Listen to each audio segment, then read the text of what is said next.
Okay, so hi everybody, I'm Erik, and I've learned a lot today. One thing I learned was that you're not supposed to put your speaker notes as a presentation, and that's what I did.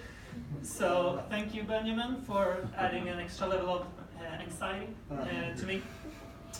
Either way, as Michael mentioned, we are an iGaming affiliate company, started in 2012.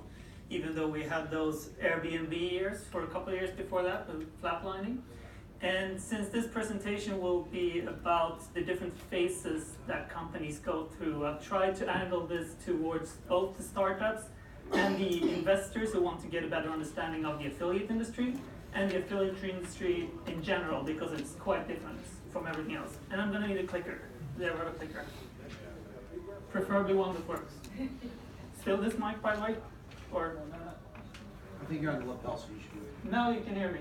Okay, so the pre-affiliate stage.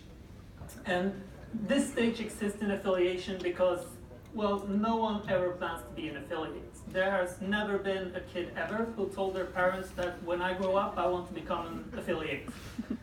So far, football professional is more popular. So everyone happens to just end up here, and so did we.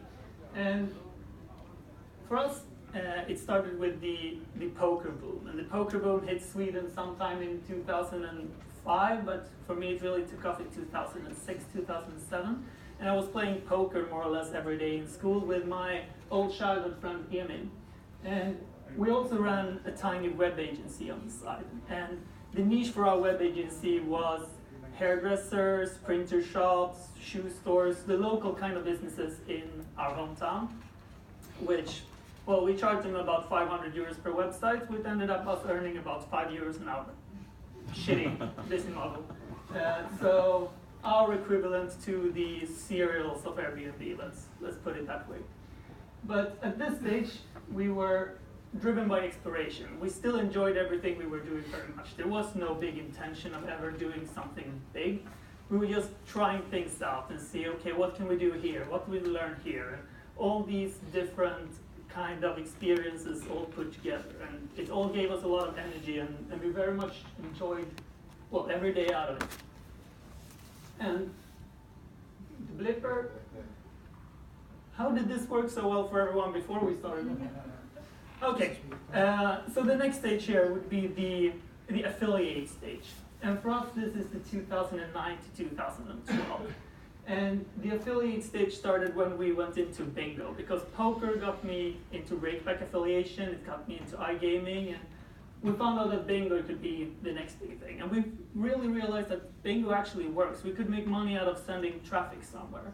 So we tried everything else. We tried bingo, we tried payday loans, we tried insurances, we even had a website called business cards, and everything was targeting Sweden. And yeah, it worked out really well.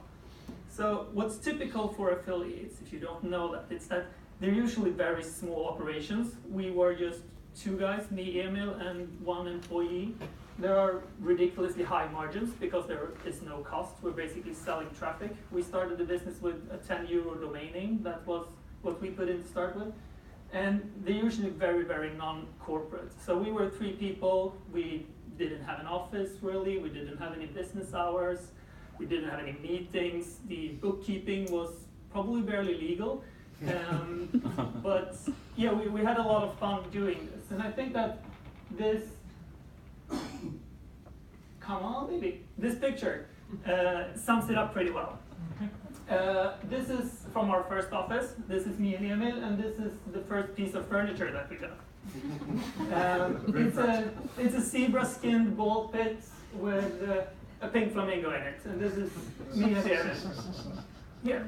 So, and I think this summarizes the business a lot in the affiliate stage, and it's a lot about fun company names, which is also part from our business perspective. The first company we founded was Bollhav Limited, which means ball pit in Swedish. Next one was Flamingo Marketing, and you saw the flamingo. And the third one was Morgan Limited, which was the name of the flamingo, who we were carrying around everywhere at the time. It's got a Facebook profile as well. And this goes for the entire industry, actually. There is iGaming Ninja Consulting, there is Flying Pigs Limited, there is Money Making Limited, and Long Dong Dollars Limited, which is just a bunch of friends, different companies. And it says quite a bit about how the industry works and what kind of people are doing this and for what purpose. Everything started by accident, as I mentioned before. And for us, at this stage, we were driven by the we found it feeling. Now we knew what we were going to do. We had found something that actually worked, and we just needed a way to build this further and figuring out how to take this to the next step. We made quite a lot of money at this stage already, but we were not really in this for the money. We tried to see what the next thing would be. So this is what takes us to the startup stage, which is different from our perspective because we didn't really need investors for money, but we really wanted to do something else. So we were driven by the fact of building a real company. We didn't have employees, our parents had no idea what we were doing, our friends had no idea what we were doing, my girlfriend had no idea what I was doing. So we wanted to hire people, we wanted to build this real, and we had frankly no idea how to do this. So we partnered up with an investment company, Optimizer Investor, present here today. And the biggest difference for us this made was that now it was someone who constantly pushed us out of our comfort zone. Because for us to build something real, we have no idea how to do that. And when someone asks you, okay, so why haven't you hired more people?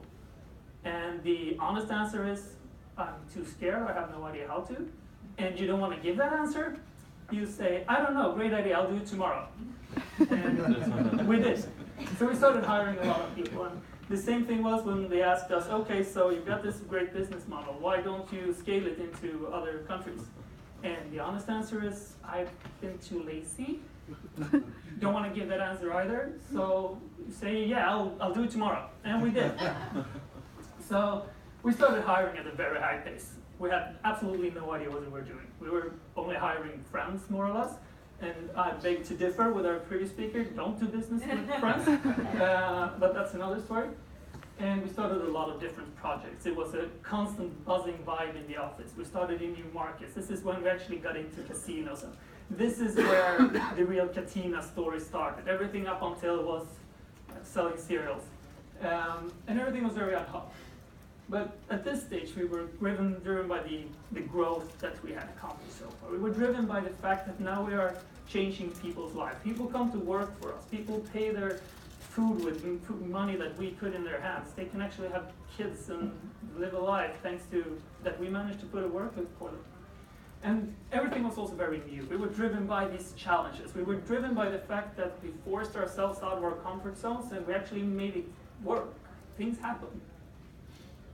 And this was for a few years, and then we got into the enterprise stage. And I'm skipping most of the bumps because we have 10 minutes, but it wasn't very easy to get here. But we're here. So this was from 2015 until today. This is when we became a real big boy company. And it kind of starts with setting a real proper organization in place. We stopped hiring friends. We got into hiring people with a lot of experience, and most of them a lot older than I am. We got in an external CEO because up until this day I was moving everywhere, and if I would have been kept on running at that pace, I would probably not be able to stand up today. We got, proper budgets, a very clear strategy, and everything around us. And we also got a very defined M&A agenda. And M&A has been a very big part of our business. We have been acquiring different competitors all the time. One of them is Ask Gamblers, as Nick mentioned before, was a big acquisition we did earlier this year. So before we bought everything quite ad hoc as well. We bought what we kind of stumbled upon and say, okay, this makes sense. But now we had a very proper plan. We wanted to buy these kind of websites. We wanted to buy in these different countries. We knew what we were going to do. And we made quite a lot of money, but not nearly enough to do that. So we needed to raise a lot of capital.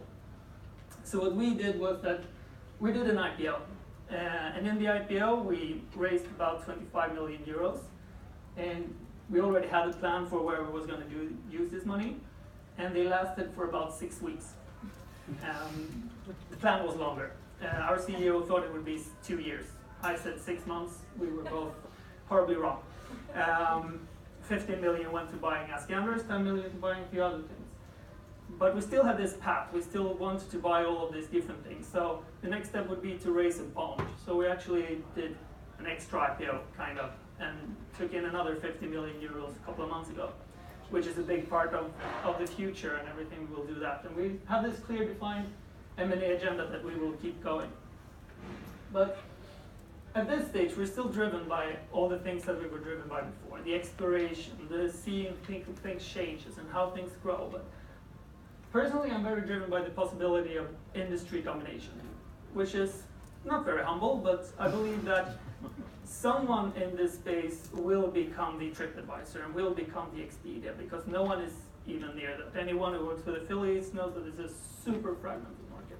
And I see the opportunity that a couple of years from now, 5, 10, I don't know, someone will dominate it. And I believe that we have a quite likely way of actually doing that. So that's a big challenge. But we're also very challenged about staying fun. I mean, as you saw in that picture before, we didn't start this company to become corporate. I didn't wear these grown-up clothes back then. And trying to stay fun. I think that we've accomplished pretty well so far. Now we're about 200 employees, and I hope that most of them think that Mondays are as fun as Fridays. But the challenge of doing that, to going from 200 to maybe 2,000 people down the line, that's going to be big, and I'm thrilled about it. I think that we can actually manage to do that. But that's definitely something that drives us today. So, questions I will totally do later. Yeah. So, any questions? Thank you.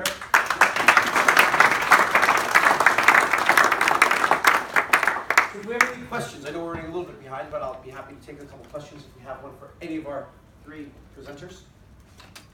No? Well, then in that case, we're going to move on to our next session.